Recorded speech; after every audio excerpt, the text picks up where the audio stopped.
Hello बच्चों, स्वागत करता हूं आज की क्लास में। इसके पहले वाले क्लास में हमने बात किया था किसके बारे में? अनुसूचियों के बारे में। जो संविधान के अंतर्गत 12 महत्वपूर्ण अनुसूचियां हैं, 12 महत्वपूर्ण अनुसूचियों के बारे में हमने विस्तृत चर्चा की थी इसके पहले वाले क्लास में। आज हम बात करने वाले हैं मूल अधिकारों के बारे में। आप जानते हैं जो आपके संविधान के अंदर मूल अधिकार है, मूल अधिकारों से बहुत सारे क्वेश्चन पूछे जाते हैं। बहुत संविधान के अंदर अगर हम देखें तो मूल अधिकारों की चर्चा करना बड़ी आवश्यकता होती, मतलब बड़ी आवश्यक चीज होती है, क्योंकि बहुत सारे आवश्यक फैक्ट जो आपकी परीक्षाओं में पूछे जाते हैं और मूल अधिकार महत्वपूर्ण भाग है आपके संविधान के अंदर। तो आपका जो भाग 3 है संविधान के अंदर, जिसके अंदर मूल अधिकारों का प्रावधान किया गया है, मूल अधिकार जो है महत्वपूर्ण फैक्ट इस संविधान के अंदर जो आपके बनते हैं, अन्य परीक्षाओं में, विभिन्न सारी परीक्षाओं में पूछे जाते हैं, वहां पर मूल अधिकारों की विस्तृत चर्चा होती है। ठीक है, तो इसके बारे में हम बात करने वाले हैं। आज का जो क्लास होगा ये प्रमुख रूप से मूल अधिकारों के बारे में होगा। पहले हम समझेंगे मूल अधिकारों का इतिहास क्या है, या मूल अधिकार किसको कहा जाता है, या हमारे संविधान के अंदर देखोगे तो मूल अधिकारों की जो व्यवस्था की गई है, मूल अधिकारों की जो व्यवस्था की गई है, तो कौन कौन से अनुच्छेद में किस किस मूल अधिकार की व्यवस्था की गई है, और मूल अधिकार को संपूर्ण रूप से हम यहाँ समझने वाले हैं। ठीक है, तो जब हम बात करते हैं मूल अधिकारों के बारे में, मूल अधिकार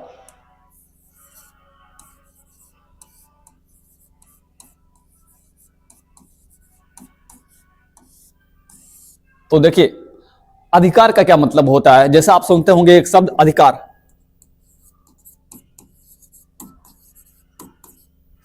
अधिकार का मतलब क्या होता है? आप अधिकार अधिकार कहते रहते हैं, तो अधिकार का मतलब क्या होता है?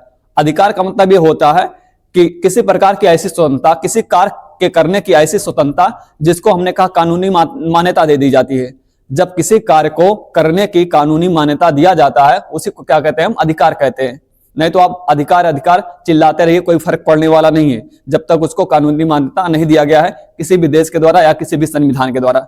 जब किसी स्वतंत्रता को हमने कहा कानूनी मान्यता दे दिया जाता है किसी भी राष्ट्र या किसी भी देश या किसी देश के संविधान के द्वारा, तो हम उसको क्या कहते हैं? उसको अधिकार कहते हैं। लेकिन अधिकार कई तरह का हो सकता है। उसी में एक अधिकार आपका होता है मूल अधिकार। उसी में एक अधिकार आपका होता है मूल अधिकार। क्या होता है? मूल अधिकार। ठीक है, तो ये मूल अधिकार क्या होता है? तो मूल अधिकार क्या होता है? व्यक्ति के पैदा होते ही, व्यक्ति के जन्म लेते ही जो अधिकार उसको तुरंत प्राप्त हो जाने चाहिए, उसको क्या कहा जाता है? उसी को कहा जाता है मूल अधिकार। मान लीजिए कोई जन्म लेता है और जन्म लेने के बाद क्या कोई कहता है कि आपको जिंदा रहने का अधिकार नहीं है, आपको घूमने फिरने का अधिकार नहीं है, आपको कहीं विचरण करने का अधिकार नहीं है, मतलब आपको जो है शिक्षा लेने का अधिकार नहीं है, आपको कोई अधिकार नहीं है। एक व्यक्ति के पैदा होते ही अगर कोई ऐसी बात करता है, आपको ये सारे अधिकार छीने जाते हैं, आपके पास एक कोई अधिकार इस प्रकार का नहीं होगा, तो हमने कहा वहां पर मूल अधिकार नहीं होगा। ठीक है, वहां पर मूल अधिकार होता ही नहीं। तो मेरे कहने का मतलब यह है, मूल अधिकारों का तात्पर्य होता है कि व्यक्ति के जन्म लेने के तुरंत बाद जो उसको अधिकार प्रदान किए जाते हैं या उसको जो अधिकार प्राप्त हो जाने चाहिए, उसको क्या कहा जाता है? उसको मूल अधिकार कहा जाता है। एक मानव के रूप में, मानव होने के नाते जो व्यक्ति जन्म लेता है, मानव होने के नाते जब जन्म लेने के बाद वो अधिकार उसको तुरंत मिल जाने चाहिए, उसी को क्या कहा जाता है? मूल अधिकार। मतलब वो कैसा होता है? नेचुरल होता है।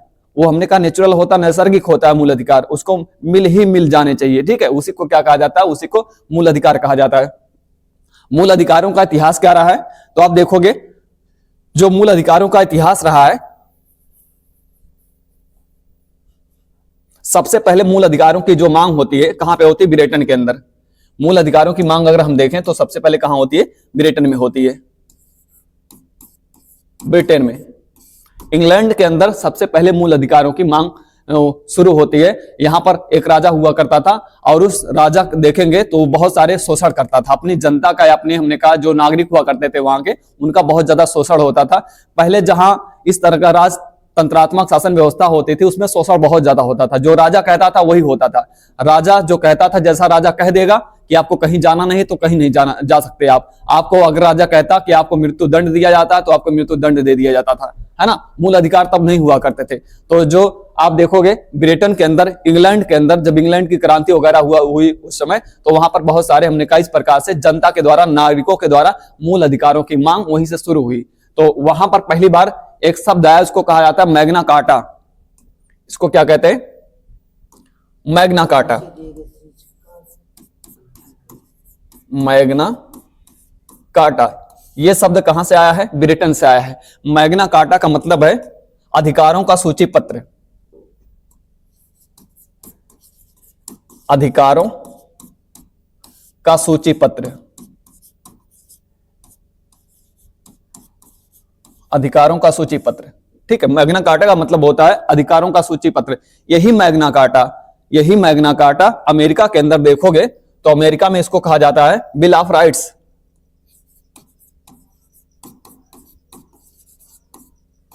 अमेरिका में क्या कहते हैं इसको? बिल ऑफ राइट्स कहते हैं।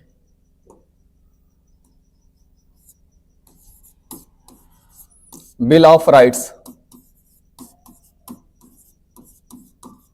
ठीक है, तो अमेरिका में इसी मैग्ना कार्टा को क्या कहा जाता है? Bill of rights. और हमारे संविधान में, भारत के संविधान में जो मूल अधिकारों का स्वरूप है, मूल अधिकारों के स्वरूप को कहां से अपनाया गया है? तो अमेरिका से अपनाया गया है। कहां से? अमेरिका से। अमेरिका से अपनाया गया है, अमेरिका से लिया गया है। ठीक है, तो जब भी आपसे पूछा जाए भारत के संविधान में मूल अधिकारों की व्यवस्था कहां से की गई है, तो अमेरिका के संविधान से मूल अधिकारों की व्यवस्था हमारे संविधान में की गई है। तो समझिएगा, जो मैग्ना कार्टा है, जो ब्रिटेन के अंदर मैग्ना कार्टा कहा जाता है, अधिकारों का सूचीपत्र कहा जाता है, वही जो आप देखोगे अमेरिका के अंदर बिल ऑफ राइट्स कहा जाता है। बिल ऑफ राइट्स जो कहा जाता है, यही हमारे यहाँ क्या कहा जाता है? यही हमारे यहाँ मूल अधिकार कहा जाता है। इसको क्या कहते हैं? हमारे यहाँ मूल अधिकार कहते हैं। ठीक है, मूल अधिकार कहते हैं इसको भारत में, मूल अधिकार। भारत के अंदर बिल ऑफ राइट्स क्या कहते हैं इसको? Fundamental rights, fundamental rights, fundamental rights कहा जाता है। ठीक है, तो भारत के अंदर उसको फंडामेंटल राइट्स कहते हैं, ब्रिटेन में मैग्ना कार्टा कहते हैं, और हमने कहा बिल ऑफ राइट्स कहां कहा जाता है? ये कहा जाता है अमेरिका के अंदर। ठीक है, ये इतिहास रहा है मूल अधिकारों का। लेकिन हमारे यहां भारत के अंदर मूल अधिकारों की मांग कब शुरू हुई? तो आप देखोगे सबसे पहले मूल अधिकारों की जो मांग होती है, आपका आता है स्वराज विधेयक। स्वराज विधेयक, और इस स्वराज विधेयक में सबसे पहले मूल अधिकारों की मांग होती है 1928 में। 1928 में मूल अधिकारों की मांग।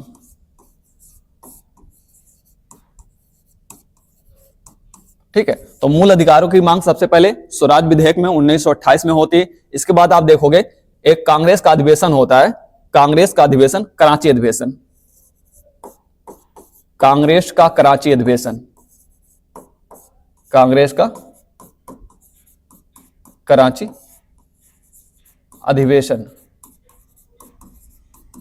ठीक है, यह होता है 1931 में, 1931 में होता है कराची अधिवेशन, और इसके अंतर्गत 1931 में होता है जवाहरलाल नेहरू के द्वारा, जवाहरलाल नेहरू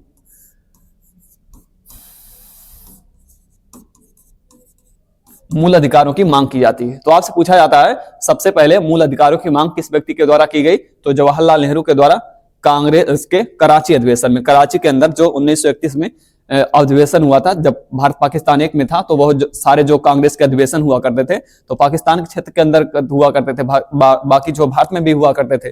तो कराची में जो अधिवेशन हुआ था, यहां पर जो है सबसे पहले आपसे ऐसा क्वेश्चन पूछा जाता है कि कांग्रेस के किस अधिवेशन में मूल अधिकारों की मांग की गई? तो आप बताओगे कराची अधिवेशन में 1931 में जवाहरलाल नेहरू के द्वारा मूल अधिकारों की मांग की जाती है। यह मूल अधिकारों का इतिहास है। ठीक है, उसके बाद मूल अधिकार की प्रकृति कैसी होती है, स्वभाव कैसा होता है, मूल अधिकार होता क्या, अगर हम इसको विस्तृत रूप से देखें।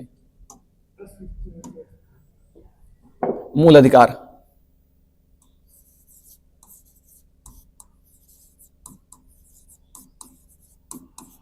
मूल अधिकार की प्रकृति, मूल अधिकार की प्रकृति का कहने का मतलब मूल अधिकार कैसा होता है, अगर हम इसको विस्तृत रूप से देखें मूल अधिकार को, तो कैसा होता है मूल अधिकार। तो देखिए, ये जो मूल अधिकार होता है ये नैसर्गिक होता है, कहा जाता है ये नैसर्गिक है। कैसा है? नैसर्गिक है मूल अधिकार। ठीक है, नैसर्गिक या इसको प्राकृतिक कहा जाता है, नेचुरल जिसको हम कहते हैं प्राकृतिक। दूसरी बात, मूल अधिकार जो है, मूल अधिकार निलंबित हो सकता है, यह निलंबित किया जा सकता है।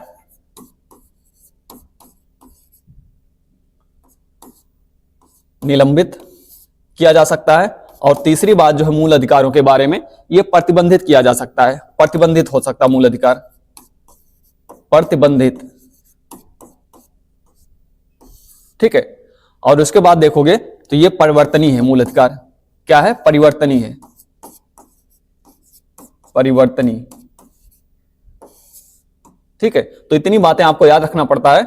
कहने का मतलब यह है नैसर्गिक या प्राकृतिक है। मूल अधिकार नैसर्गिक या प्राकृतिक का मतलब यह हुआ कि कोई व्यक्ति, हमने कहा जैसे ही जन्म लेता है उसको मूल अधिकार मिल ही जाने चाहिए, मिल ही जाने चाहिए। अगर एक, हमने कहा, आदर्श समाज की स्थापना करना चाहते हैं, एक अच्छे राष्ट्र का निर्माण करना चाहते हैं, ठीक है, और मानवता को जो है कायम रखना चाहते हैं या मानव कल्याण चाहते हैं, तो हमने कहा पैदा होते ही उस व्यक्ति को मूल अधिकार मिल ही जाने चाहिए। ये बात क्या कहलाती है? ये सिद्धांत जो है आपका क्या कहलाता है? नैसर्गिक या प्राकृतिक सिद्धांत। मतलब ईश्वर ने हमें जो है ये अधिकार दिया है, ईश्वर ने अधिकार दिया है हम जिंदा रहें।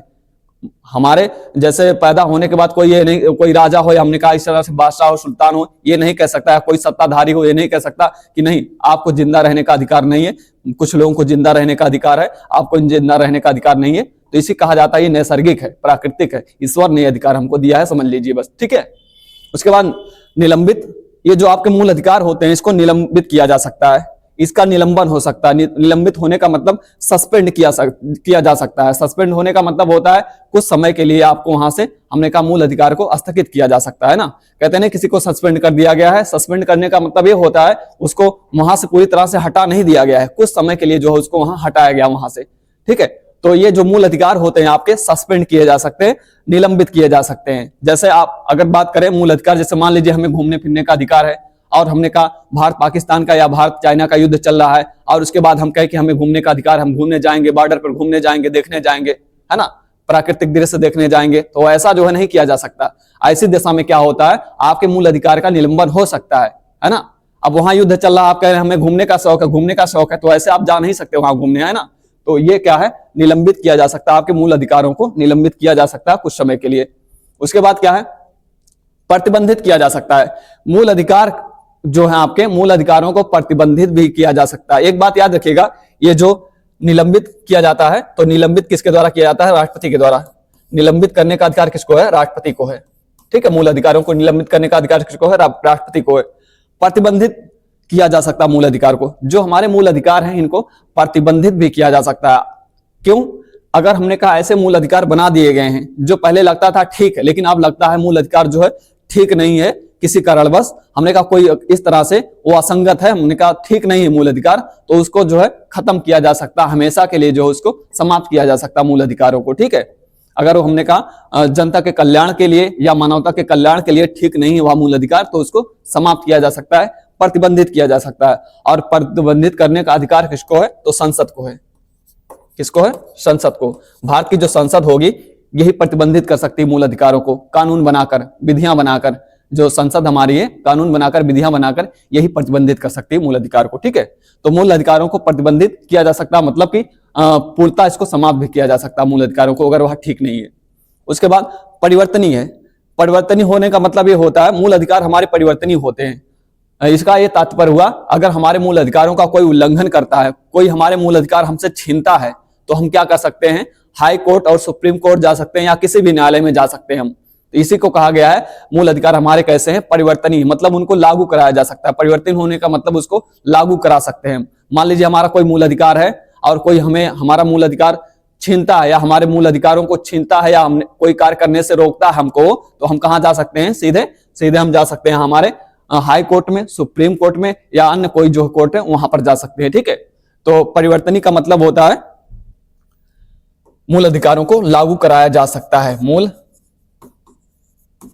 अधिकारों को लागू कराया जा सकता है, कराया जा सकता है, ठीक है। और अगर अधिकारों का उल्लंघन होता है, मूल अधिकारों का उल्लंघन होता है, तो हम कहां जाते हैं? तो आप देखोगे अनुच्छेद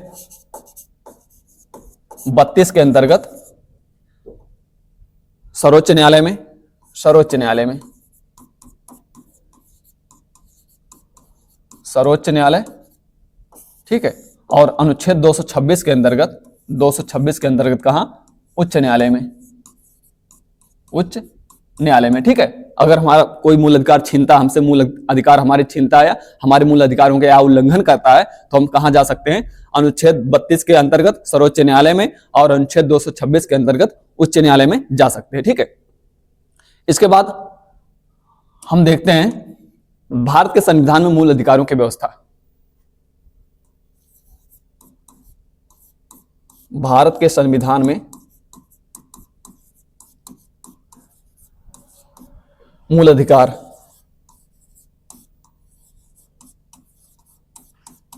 ठीक है। भारत के संविधान में मूल अधिकारों की जो व्यवस्था हमारे लिए, हमारे देश के नागरिकों के लिए किया गया है, वो किस प्रकार से? तो आप देखोगे प्रारंभ में, शुरू में हमारे संविधान के अंतर्गत, प्रारंभ में मूल संविधान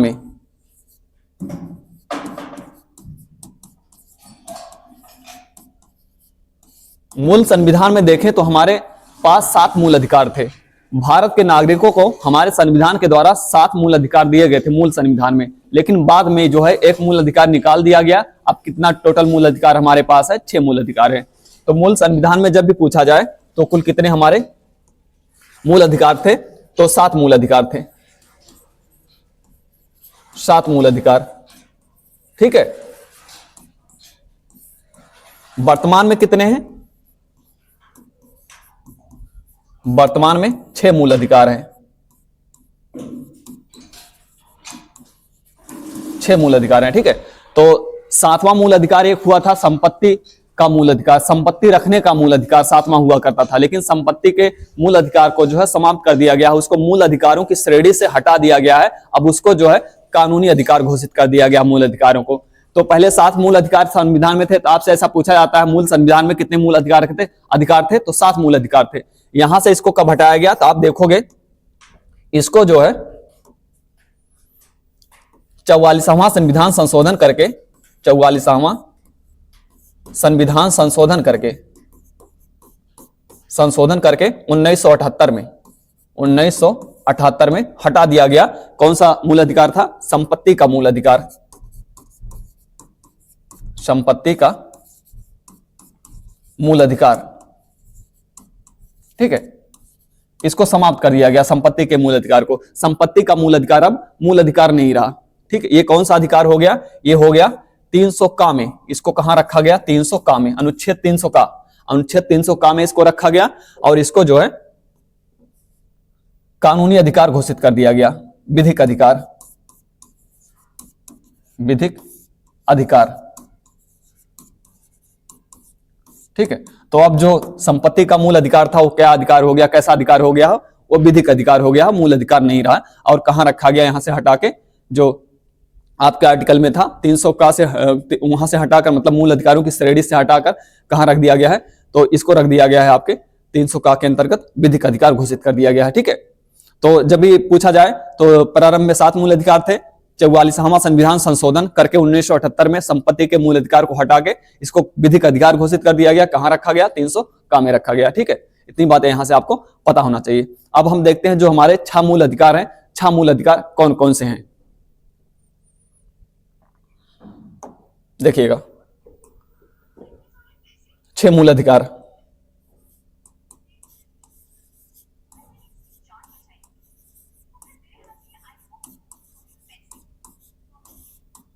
मूल अधिकार कौन कौन से हैं? तो आप देखोगे यहां पर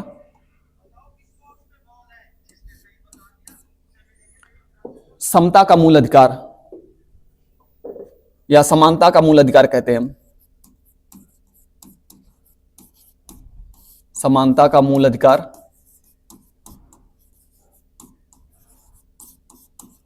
दूसरा हमारा स्वतंत्रता का मूल अधिकार,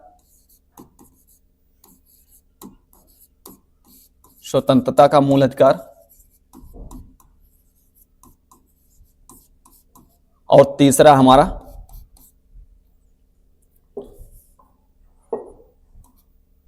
स्वतंत्रता का मूल अधिकार, और तीसरा है धार्मिक स्वतंत्रता का मूल अधिकार, शोषण के विरुद्ध का अधिकार, शोषण के विरुद्ध का अधिकार, विरुद्ध का अधिकार। ठीक, उसके बाद धार्मिक स्वतंत्रता का अधिकार, धार्मिक स्वतंत्रता का अधिकार, स्वतंत्रता का अधिकार। फिर इसके बाद आपका है धार्मिक स्वतंत्रता के अधिकार के बाद अल्पसंख्यकों के लिए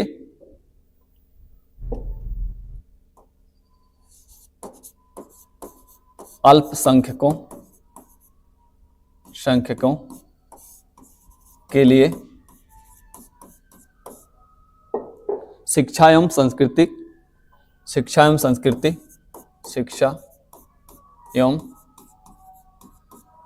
संस्कृति का मूल अधिकार, संस्कृत का मूल अधिकार। ठीक है, इसके बाद 6वां हमारा मूल अधिकार कौन सा है? तो संवैधानिक उपचारों का मूल अधिकार, संवैधानिक उपचारों का मूल अधिकार, संवैधानिक उपचारों का मूल अधिकार, उपचारों का मूल अधिकार। ठीक है, ये सारे हमारे 6 मूल अधिकार हैं। पहला कौन सा है? समानता का मूल अधिकार, दूसरा है स्वतंत्रता का मूल अधिकार, तीसरा है शोषण के विरुद्ध का अधिकार, और चौथा हमारा जो है धार्मिक स्वतंत्रता का अधिकार। और उसके बाद आप देखोगे अल्पसंख्यकों के लिए शिक्षा एवं संस्कृति का मूल अधिकार, और उसके बाद 6वां मूल अधिकार है संवैधानिक उपचारों का मूल अधिकार। तो ये सारे मूल अधिकार किस आर्टिकल से लेकर कहां तक हैं? तो आप जानते हैं, हमेशा याद रखिएगा, हमारा जो मूल अधिकार की व्यवस्था, 6 मूल अधिकार की व्यवस्था किया गया है, ये भाग 3 में है। किस भाग में है? भाग 3 में, भाग 3 में। और भाग 3 के अंतर्गत आप देखोगे तो अनुच्छेद 12 से लेकर 35 तक, अनुच्छेद 12 से 35 तक, ठीक है, 12 से 35 तक हमारे मूल अधिकारों की व्यवस्था हमारे संविधान में की गई है। जब भी पूछा जाए मूल अधिकारों की व्यवस्था किस भाग में है संविधान के, तो भाग 3 में है। और कहां से अनुच्छेद से लेकर कहां तक है? तो अनुच्छेद 12 से लेकर 35 तक अनुच्छेद में व्यवस्था किया गया है। उसके बाद देखोगे कौन कौन से 6 मूल अधिकार हैं। तो समानता का मूल अधिकार, स्वतंत्रता का मूल अधिकार, शोषण के विरुद्ध का अधिकार, धार्मिक स्वतंत्रता का अधिकार, अल्पसंख्यकों के लिए शिक्षा एवं संस्कृति का अधिकार, संवैधानिक उपचारों का अधिकार। तो आप देखोगे ये जो आपके मूल अधिकार है, ये सारे मूल अधिकार, समानता का मूल अधिकार आपका कहां से लेकर कहां तक है? तो 14 से लेकर 18 तक, 14 से 18 तक, ठीक है, समानता का मूल अधिकार। उसके बाद अनुच्छेद आपका जो है 19 से लेकर 22 तक, 22 तक है आपका स्वतंत्रता का मूल अधिकार। उसके बाद 23 से, अनुच्छेद 23 से लेकर 24 तक, 24 तक कौन सा मूल अधिकार है? शोषण के विरुद्ध का अधिकार है। उसके बाद धार्मिक स्वतंत्रता का अधिकार, धार्मिक स्वतंत्रता का अधिकार अनुच्छेद 25 से लेकर आपका 28 तक है, 25 से लेकर 28 तक है। उसके बाद अल्पसंख्यकों के लिए शिक्षा एवं संस्कृति का मूल अधिकार, शिक्षा एवं संस्कृति का जो मूल अधिकार है ये आपका जो है कहां से कहां तक है? तो ये आपका 29 से लेकर कहां तक है? 30 तक, 30 तक है, ठीक है। उसके बाद संवैधानिक उपचारों का अधिकार, ये संवैधानिक उपचारों का अधिकार आपका अनुच्छेद 32 में है, ठीक है। तो ये जब भी आपसे पूछा जाए कौन सा मूल अधिकार किस अनुच्छेद से लेकर कहां तक है या किस अनुच्छेद के अंतर्गत कौन सा मूल अधिकार है, तो ये आपको याद होना चाहिए, आपको पता होना चाहिए, ये आपसे पूछा ही जाता है, ठीक है। तो एक एक हम अनुच्छेद के बारे में देखेंगे। तो हमारा जो 6 मूल अधिकार है 14 से लेकर कहां तक है? 32 तक है। 14 से, अनुच्छेद 14 से लेकर कहां तक है? 32 तक है। लेकिन इसके पहले 2 आर्टिकल और आपके हैं, जैसे यहां लिखा गया है अनुच्छेद 12 से लेकर 35 तक। तो अनुच्छेद आपका 12 है और 13 है, 12 और 13 है। 12 और 13 में मूल अधिकारों के बारे में क्या कहा गया है? अनुच्छेद पहले हम 12 को देखते हैं, फिर 13 को देखते हैं, फिर जो है आपको 14, 15, 16, 17, 18 इस प्रकार से देखते हैं, ठीक है। तो पहले हम अनुच्छेद किसको देखते हैं? 12 को देखते हैं। अनुच्छेद 12 में क्या है मूल अधिकारों के बारे में?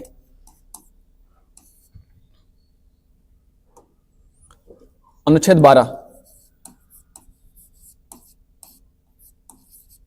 अनुच्छेद 12 में क्या कहा गया है मूल अधिकारों के बारे में? तो यहां पर अनुच्छेद 12 में आप देखोगे तो राज्य शब्द को जो है परिभाषित किया गया है। राज्य शब्द को परिभाषित किया गया है। राज्य शब्द को परिभाषित किया गया है।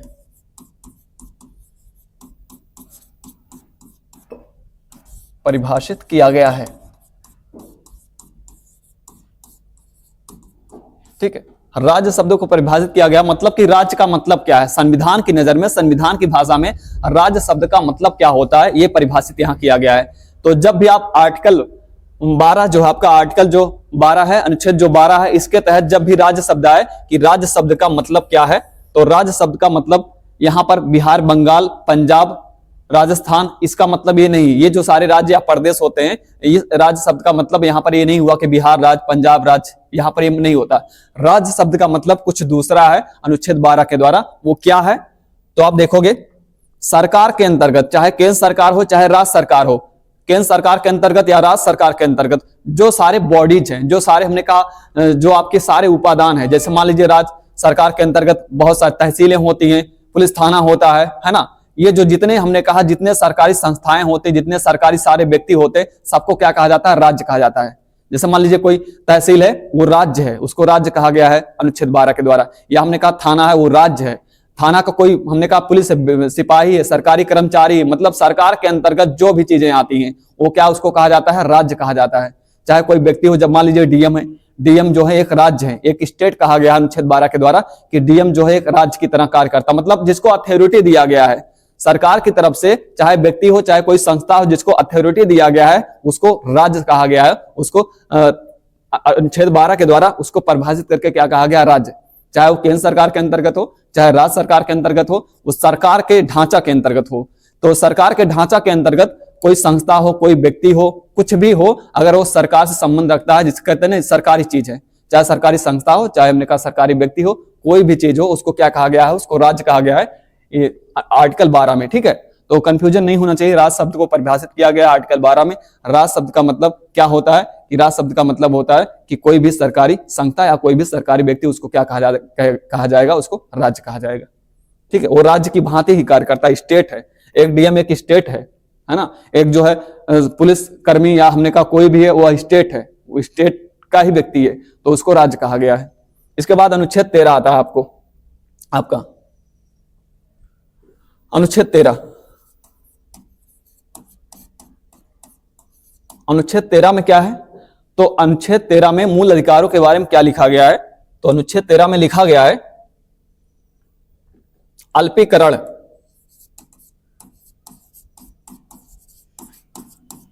अल्पीकरण और इसके अलावा असंगत कानून, असंगत मूल अधिकार ही कह दें इसको, मूल अधिकार या कानून।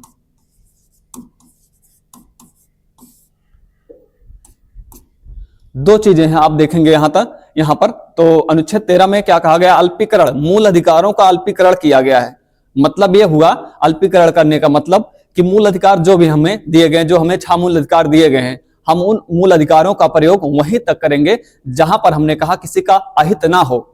जैसे मान लीजिए हमें घूमने फिरने का अधिकार है और हम घूमते घूमते किसी के घर में घुस जाएं, ये हमें मूल अधिकार नहीं है। हाँ, हमें मूल अधिकार है घूमने फिरने का, हम यहां से लेकर विदेश जा सकते हैं, दिल्ली से लेकर बंबई कहीं भी घूम फिर सकते हैं, है ना। लेकिन हमें इतना अधिकार नहीं हम घूमते घूमते किसी के घर में घुस जाएं।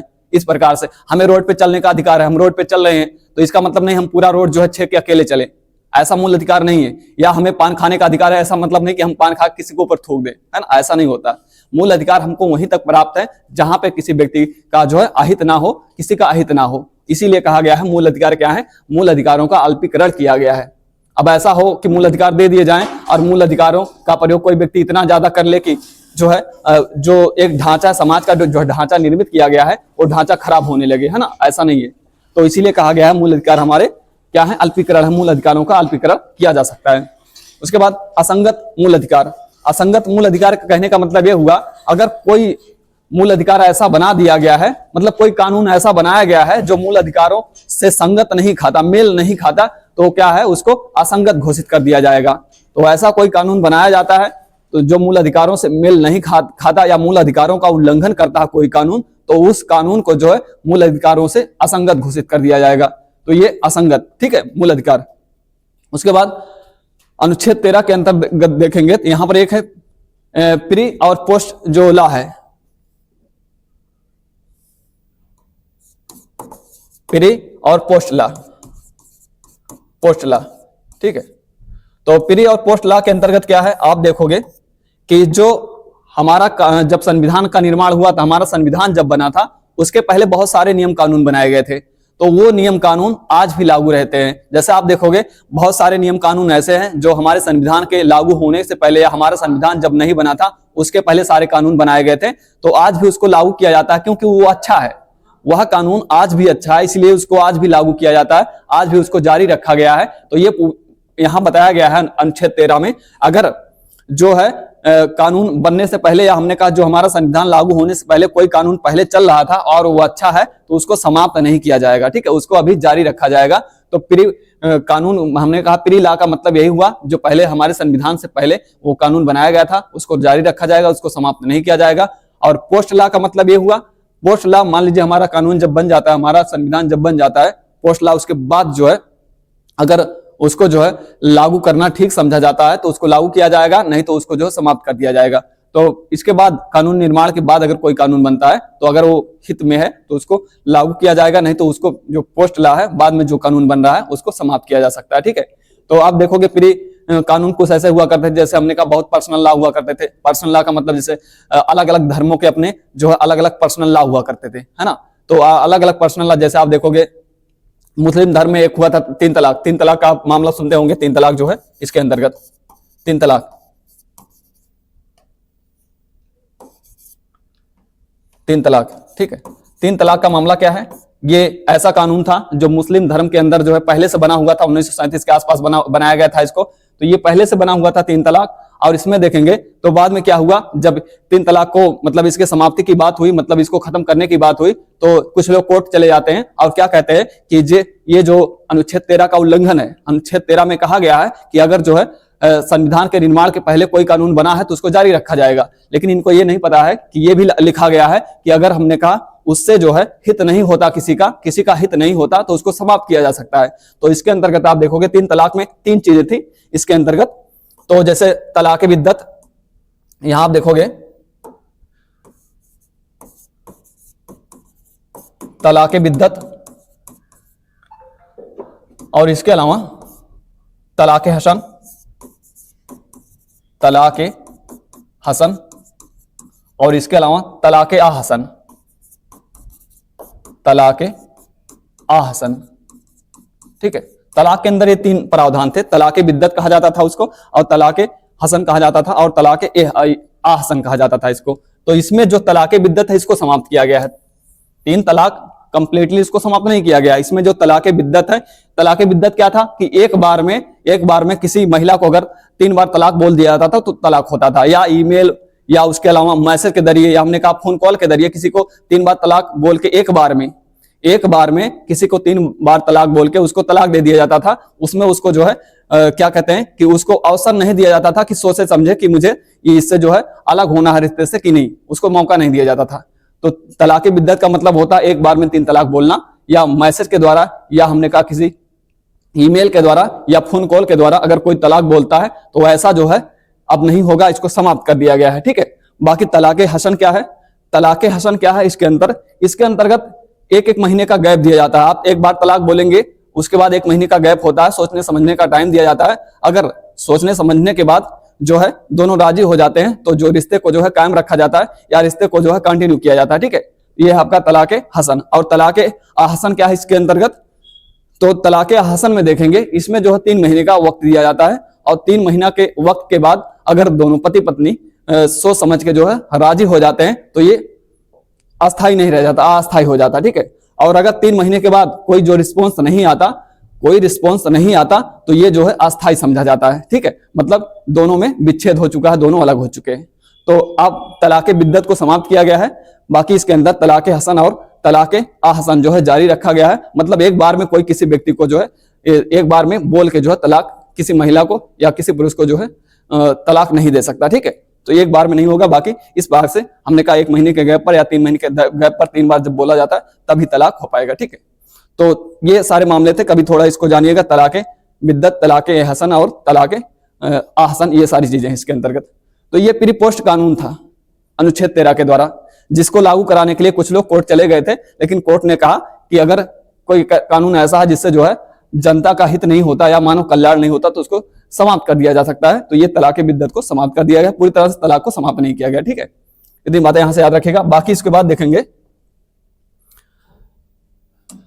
अनुच्छेद 14। अब यहां से हमारा शुरू होता है प्रमुख रूप से मूल अधिकार, समता का मूल अधिकार। तो बहुत सारे मूल अधिकार, हमारे 6 मूल अधिकार हैं। हम अलग अलग क्लास में सारे मूल अधिकारों के बारे में पढ़ने वाले हैं। आज हम जिस मूल अधिकार को पढ़ने वाले हैं वो हमारा है समता का मूल अधिकार, समानता का मूल अधिकार, ठीक है, समानता का मूल अधिकार।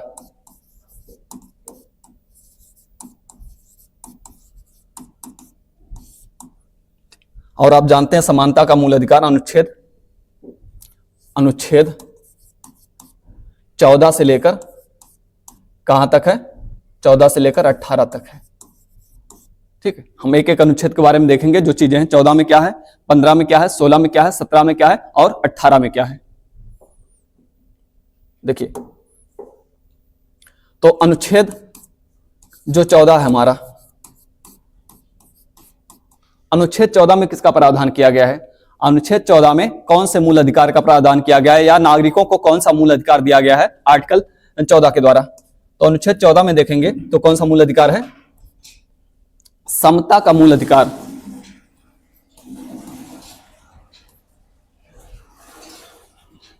इसको कहा गया है कानून के समक्ष या विधि के समक्ष, विधि के समक्ष समानता, विधि के समक्ष समानता।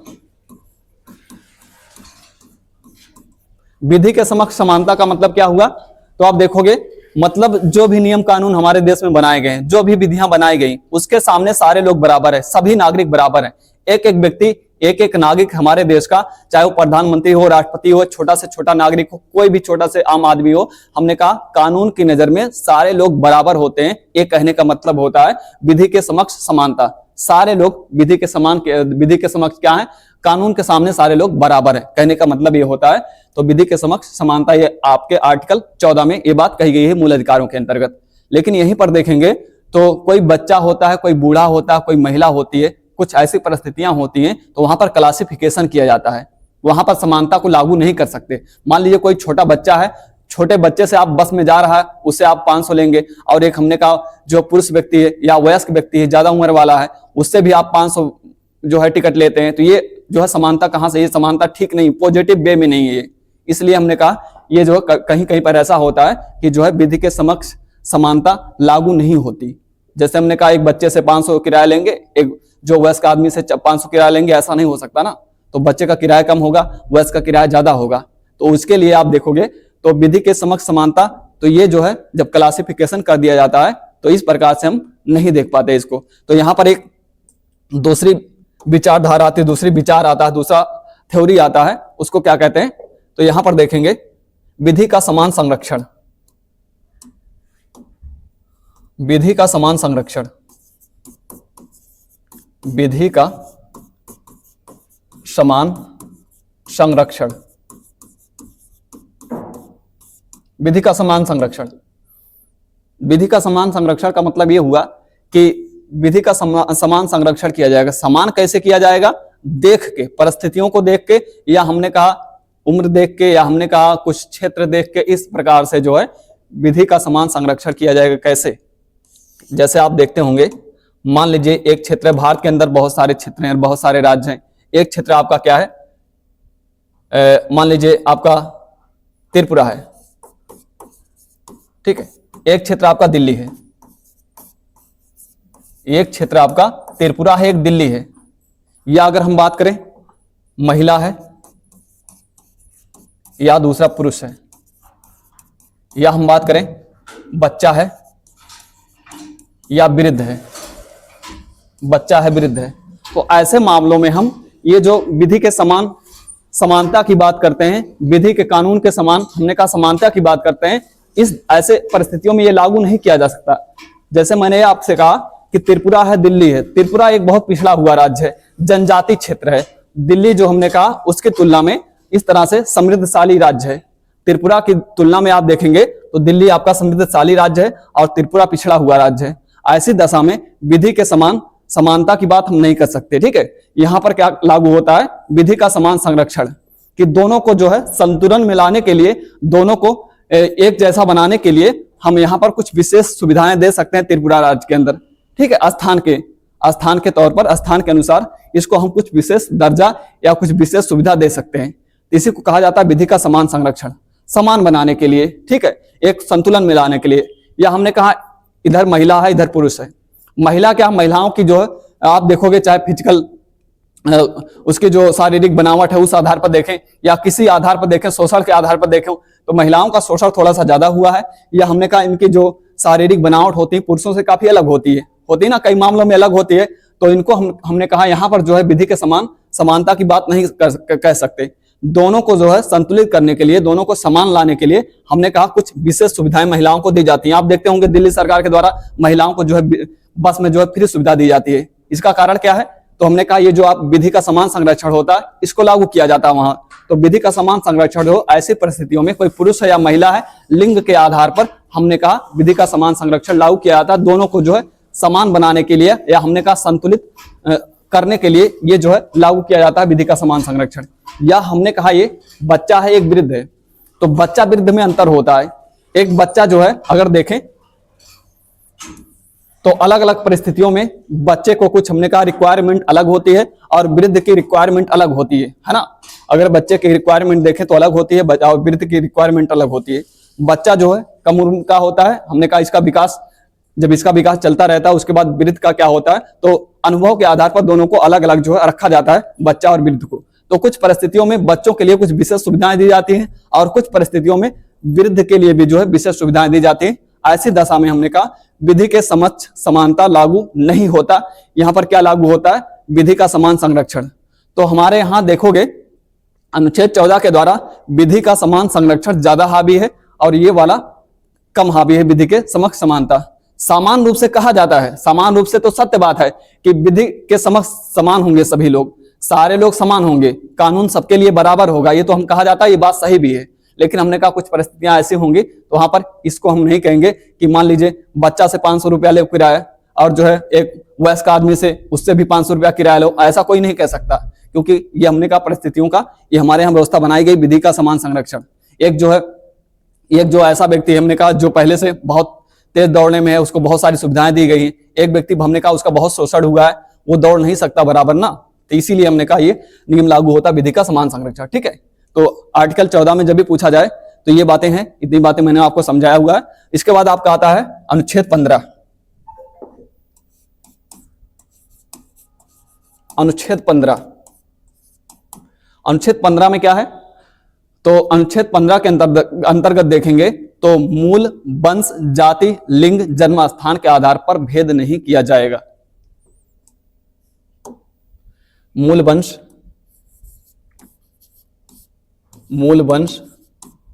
जाति, लिंग, धर्म, जन्मस्थान के आधार पर भेद नहीं किया जाएगा, के आधार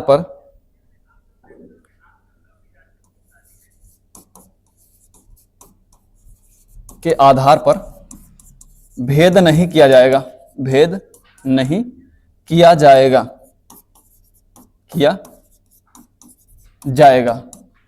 देखिए आर्टिकल जो आपका 15 के अंदर क्या लिखा है, तो 15 के अंदर ये लिखा हुआ है, आर्टिकल 15 के अंदर, अनुच्छेद 15 के अंदर क्या लिखा हुआ है, मूल, वंश, जाति, लिंग, धर्म, जन्म स्थान के आधार पर किसी भी व्यक्ति के साथ, किसी भी नागरिक के साथ भेदभाव नहीं किया जा सकता। मतलब कि मान लीजिए कोई जो है दूसरे वंश का व्यक्ति है, कोई दूसरे वंश, दो व्यक्ति हैं, अलग अलग वंश के व्यक्ति हैं, तो सरकार जो भी, हमने कहा, जो भी प्रावधान करेगी, जो भी सुविधाएं प्रदान करेगी सरकार, सभी के लिए समान रूप से करेगी। ऐसा नहीं अगर दूसरे वंश का व्यक्ति है तो उसको सुविधा ना दी जाए, इस वंश का व्यक्ति है, इस वंश के होने के नाते इसको यह सुविधा ना दिया जाए, ऐसा नहीं किया जा सकता। उसके अलावा आप देखोगे जाति, तो जाति, हमने कहा जाति के आधार पर भी ऐसा नहीं किया जा सकता कि ये दूसरे व्यक्ति का जाति है, ये दूसरे व्यक्ति का जात का है, ये जो है सरकार के द्वारा इसको कोई सुविधा ना दिया जाए, ऐसा भी नहीं किया जा सकता। ये आर्टिकल 15 में लिखा गया है। बाकी लिंग के आधार पर भी भेद नहीं किया जा सकता। लिंग के आधार पर मतलब कोई स्त्री है, कोई पुरुष है, इस आधार पर भी भेदभाव नहीं किया जा सकता कि महिला को जो है ये नहीं करने का अधिकार है और पुरुष को ये नहीं करने का अधिकार है, सभी को समान अधिकार है। उसके बाद आप देखोगे धर्म, धर्म के आधार पर भी भेदभाव नहीं किया जा सकता कि इस धर्म का व्यक्ति है, इसको सरकारी नौकरियों में आने दो, इस धर्म का व्यक्ति इसको सरकारी नौकरियों में नहीं आने दो, या मतलब जितनी सुविधाएं होती है सरकार के द्वारा, तो मतलब ऐसा नहीं किया जा सकता कि जो है धर्म के आधार पर कोई भेद नहीं किया जा सकता। उसके बाद जन्म स्थान के आधार पर, जन्म स्थान के आधार पर मतलब क्या है, जैसे मान लीजिए कोई बिहार का व्यक्ति है, कोई यूपी का व्यक्ति है, कोई राजस्थान का है, तो अलग अलग राज्य का व्यक्ति है, इस नाते कि ये बिहारी है या ये यूपी वाला है या राजस्थानी है, इस आधार पर भी भेदभाव नहीं किया जा सकता। ठीक है, हमारे राष्ट्र की नजर में या हमारे संविधान की नजर में सारे लोग जो है बराबर हैं, इस आधार पर भेदभाव नहीं किया जा सकता आर्टिकल 15 के द्वारा जन्मस्थान के आधार पर। ठीक, तो कहने का मतलब ये हुआ मूल वंश, जाति, लिंग, वंश, धर्म, जन्मस्थान सबका अलग अलग हो सकता है लेकिन सब समान है। हमने कहा सरकार के सामने या संविधान के सामने सारे लोग बराबर हैं, किसी के साथ भेद नहीं किया जा सकता। लेकिन आप देखोगे तो भेद होता है कैसे, क्लासिफिकेशन करके, वर्गीकरण करके, वर्गीकरण करके, वर्गीकरण करके। जब क्लासिफिकेशन किया जाए तो कुछ दशाओं में क्या है, ये क्लासिफिकेशन करने के बाद वर्गीकरण जब किया जाता है, वर्गीकरण करने का मतलब ये होता है कि मान लीजिए जैसे आप सुने होंगे वर्गीकरण किया जाता है तो आरक्षण की व्यवस्था दी जाती है। आरक्षण, आरक्षण तो सुने ही होंगे, आरक्षण, आरक्षण दिया जाता है ना, तो कुछ लोगों को आरक्षण दिया जाता है, किस आधार पर दिया जाता है, जैसे जाति के आधार पर आरक्षण दिया जा सकता है, लिंग के आधार पर आरक्षण दिया जा सकता है, और जो है जन्म स्थान के आधार पर आरक्षण दिया जा सकता है। तो जो आरक्षण की व्यवस्था आप सुनते होंगे, आरक्षण की जो व्यवस्था है किस आधार पर है, तो ये जाति के आधार पर है, लिंग के आधार पर है, जन्मस्थान के आधार पर है। धर्म के आधार पर किसी को आरक्षण नहीं दिया जाता, ना तो मूल वंश के आधार पर किसी को आरक्षण दिया जाता। किस आधार पर दिया जाता है, आरक्षण जो हमारे यहाँ लागू है, कुछ लोग जिनको आरक्षण मिलता है आरक्षण का वो विरोध क्यों करेंगे, वो विरोध नहीं करते, और जिनको आरक्षण नहीं मिलता है वो जो है आरक्षण का विरोध करते हैं। तो जिनको आरक्षण मिल रहा है वो आरक्षण के समर्थन में रहते हैं, और जिनको आरक्षण नहीं मिल रहा है वो आरक्षण का विरोध करते हैं। उनको ये नहीं पता है ये क्यों किया गया है। अगर आरक्षण को समाप्त करना होता तो आरक्षण सरकार समाप्त कर देती। सरकार मतलब क्या, सरकार समाप्त नहीं कर सकती। हमारा जो सुप्रीम कोर्ट है, जो हमारा संविधान है, वो लोग या संसद के माध्यम से आरक्षण को समाप्त किया जा सकता है। लेकिन आरक्षण को समाप्त कैसे किया जाएगा, क्योंकि ये क्यों रखा गया है, आरक्षण को समाप्त करना है तो जाति को खत्म कर दो। सिंपल सी बात है, जाति ना रहे ना रहेगा आरक्षण, ना रहेगी जाति ना रहेगा आरक्षण। लेकिन जाति को कोई समाप्त नहीं करना चाहता। जाति अपने नाम के आगे टाइटल जोड़ के लोग उसका फायदा उठाना चाहते हैं, है ना। हमने कहा कुछ जातियां ऐसे हैं अपना टाइटल जोड़ना चाहती हैं, शर्माती हैं जोड़ने में, कुछ जातियां जोड़ना चाहती हैं, और कुछ जातियां जो अपना टाइटल लगाती हैं उन्हें लगता है उन्हें जो है क्या मिल रहा है, उनको रॉयल्टी मिलती है, और रॉयल्टी मिलती भी है। कुछ हमने कहा जो लोग टाइटल अपना लगाते हैं रॉयल्टी जाति का मिलता है। अगर जो आरक्षण खत्म करना चाहते हैं वही लोग आरक्षण भी खत्म करना चाहते हैं। तो आरक्षण अगर खत्म करना है तो जाति को खत्म कर दो, सिर्फ आर्थिक आधार पर रहे, ना रहेगी जाति ना रहेगा आरक्षण। लेकिन जाति को कोई खत्म नहीं करना चाहता, और राजनीति का विषय भी है, पूरी राजनीति इसी के इर्द गिर्द घूमती है, जाति के इर्द गिर्द, है ना। तो जाति खत्म हो जाए, आरक्षण खत्म हो जाए, फिर तो आर्थिक आधार पर आरक्षण होगा फिर, है ना। लेकिन कोई जाति को समाप्त नहीं करना चाहता और आरक्षण भी समाप्त करना चाहता है, तो आरक्षण नहीं खत्म होने वाला है इतना जल्दी। तो हमने ये कहा कि वर्गीकरण जब किया जाएगा तो भेद किया जा सकता है, सामान्यता भेद नहीं किया जाएगा। लेकिन हमने कहा अगर वर्गीकरण कर दिया गया है, क्लासिफिकेशन कर दिया गया है, तो भेद किया जाता है, और उसी भेद के माध्यम से आरक्षण दिया जाता है। भेद क्यों किया जाता है, पॉजिटिव वे में, सकारात्मक, जो हमने कहा सकारात्मक विचार को लेकर भेद किया जाता है। कैसे, जैसे हमने कहा जाति, कुछ जातियां ऐसी हैं जो हमारे समाज में जो है उनका कई वर्षों तक शोषण होता रहा, सैकड़ों वर्षों तक शोषण होता रहा, तो उनको जो है आरक्षण दिया जाता है, क्योंकि उनका शोषण बहुत हो चुका है। अब जो है शोषण ना हो, उनको हमने कहा बराबर लाने के लिए उनको आरक्षण की व्यवस्था की जाती है, आरक्षण उनको दिया जाता है। ठीक है। तो ये जाति के आधार पर भेद किया जाता है, और भेद हमने कहा सकारात्मक वे में किया जाता है, ना कि नकारात्मक वे में। उसके बाद लिंग के आधार पर, लिंग के आधार पर आप जानते हैं क्यों किया जाता है, लिंग के आधार पर इसलिए किया जाता है क्योंकि महिलाओं का शोषण, आप जानते हैं थोड़ा सा शोषण महिलाओं का, ऐसा माना जाता है हमारे समाज में महिलाओं का बहुत शोषण हुआ है, इसलिए उनको जो है समाज में बराबर स्थान देने के लिए उनको जो है आरक्षण की व्यवस्था दी जाती है, आरक्षण व्यवस्था उनके लिए की जाती है। बाकी जन्म स्थान के आधार पर, जन्म स्थान के आधार पर इसलिए आरक्षण की व्यवस्था की जाती है, जैसे हमने कहा बहुत सारे आज की जनजातियां भी जंगलों में रहती हैं, उनका जन्म स्थान जंगलों में है, वो बहुत पिछड़े हुए हैं, वह मुख्य धारा में नहीं है, इसलिए उनको आरक्षण दिया जाता है। या हमने कहा बहुत सारे राज्य होते हैं और वो बहुत सारे राज्य बहुत पिछड़े हैं, है ना, बहुत राज्य आप जैसे महाराष्ट्र देखेंगे, तमिलनाडु देखेंगे, आंध्र प्रदेश देखेंगे, ये राज्य काफी हमने कहा बहुत आगे हैं। और कुछ राज्य आप देखेंगे यूपी है, बिहार हमारा, त्रिपुरा है, ये राज्य उनकी तुलना में जो है पीछे हैं, इसलिए इस आधार पर आरक्षण दिया जाता है। तो हमने कहा सामान्य रूप से मूल वंश, जाति, लिंग, धर्म, जन्मस्थान के आधार पर भेद नहीं किया जाएगा, लेकिन अगर क्लासिफिकेशन, वर्गीकरण किया गया है तो भेद किया जा सकता है। भेद हमने कहा सकारात्मक भेद में वे में किया जा रहा है, ना कि नकारात्मक वे में किया जा रहा है, ठीक है। तो यह है आर्टिकल हमारा 15। उसके बाद आर्टिकल हमारा 16 है, अनुच्छेद 16 है। अनुच्छेद 16 में क्या कहा गया है, तो अनुच्छेद 16 में देखेंगे यहां पर यह कहा गया है लोक नियोजनों में अवसर की समानता, लोक नियोजनों में, लोक नियोजनों में अवसर की समानता, अवसर की समानता।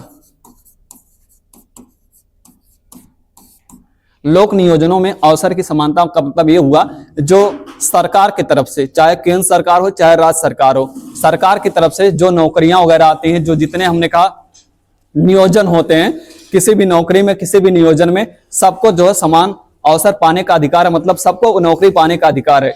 इस आधार पर किसी के साथ भेदभाव नहीं किया जा सकता कि जो है वह किस जाति से आता है, किस धर्म से आता है, किस लिंग का है, किस जन्मस्थान से आता है, इस आधार पर कोई भी भेदभाव नहीं किया जाएगा लोक नियोजनों में।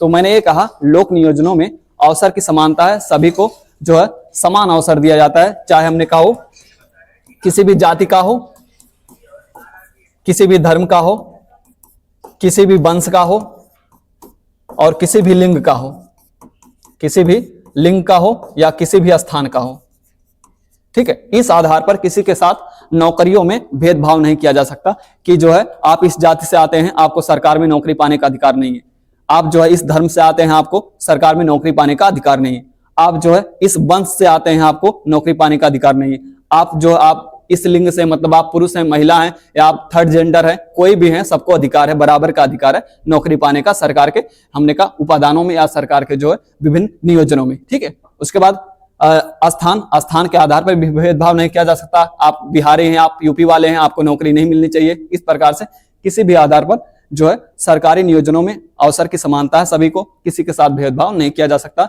लेकिन हमने कहा ये मतलब सभी को अवसर है, तो इस आधार पर जो है किसी को जो है रोका नहीं जा सकता नौकरी या नियोजनों में समाहित होने से, उनको सम्मिलित होने से, ठीक है। तो अनुच्छेद 16 में याद रखिएगा, और यही आप देखेंगे जो आपका आरक्षण की व्यवस्था होती है, अनुच्छेद 16 4 में,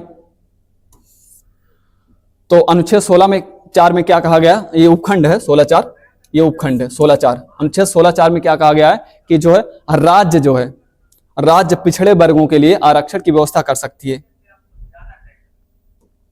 राज्य पिछड़े वर्गों के लिए आरक्षण की व्यवस्था कर सकती है, आरक्षण की व्यवस्था कर सकती है। तो अनुच्छेद 16(4) में लिखा गया है कि राज्य जो है पिछड़े वर्गों के लिए आरक्षण की व्यवस्था कर सकती है। तो याद रखिए, कभी कभी पूछा जाता है किस अनुच्छेद के तहत, तो 16(4) के तहत ये व्यवस्था किया गया है। और 16 देखेंगे अनुच्छेद 16(6) में, अनुच्छेद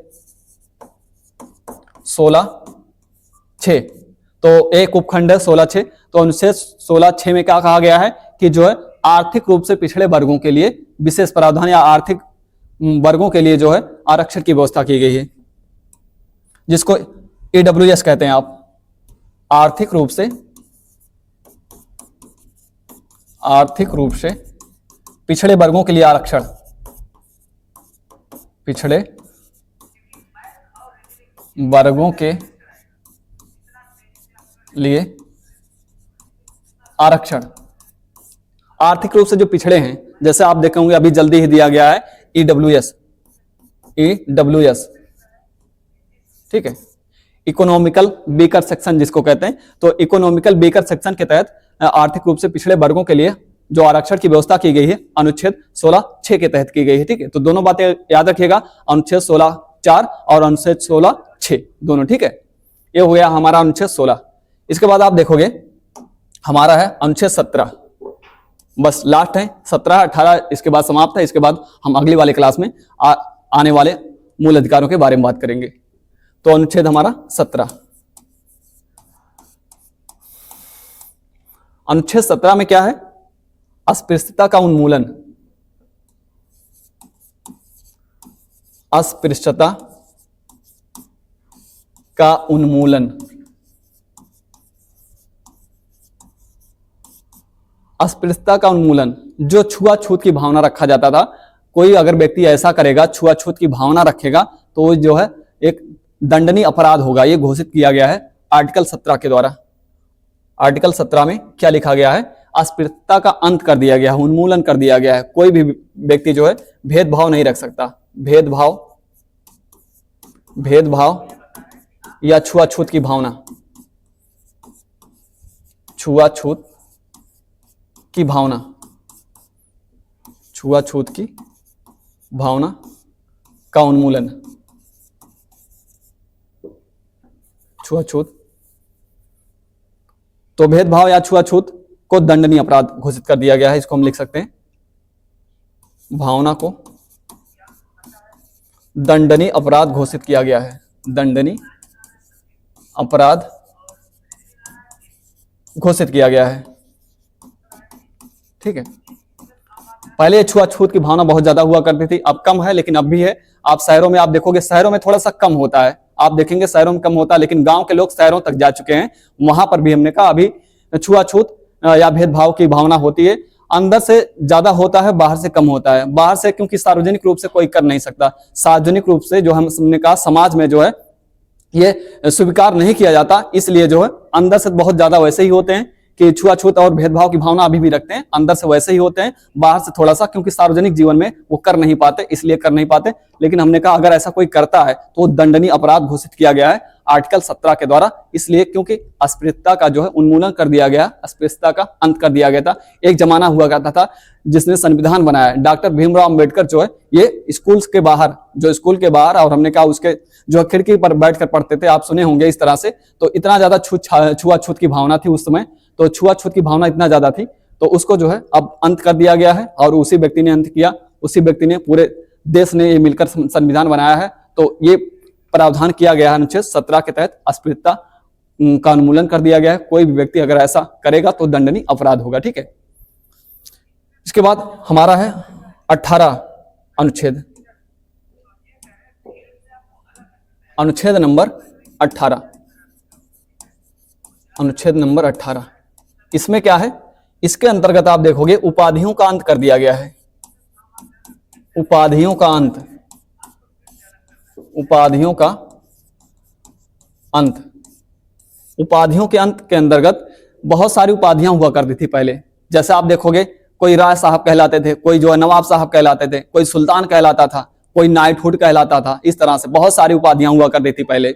लोग उपाधि जो धारण करते थे तो अगला आदमी जो है बड़े दबाव में रहता था, वो अपने को जो है ठगा हुआ महसूस करता था कि राय साहब आ गए, या ये साहब आ गए, वो साहब आ गए। इस प्रकार से हमने कहा पहले उपाधि हुआ करती थी।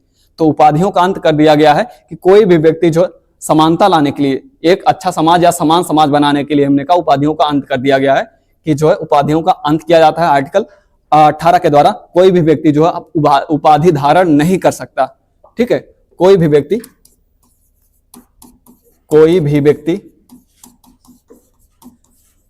उपाधि धारण नहीं कर सकता,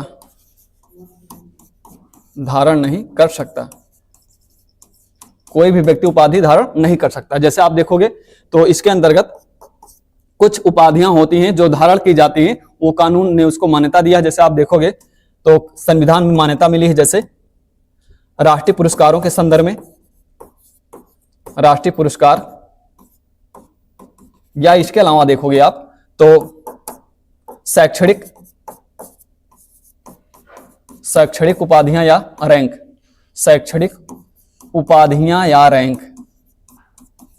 या रैंक, ठीक है।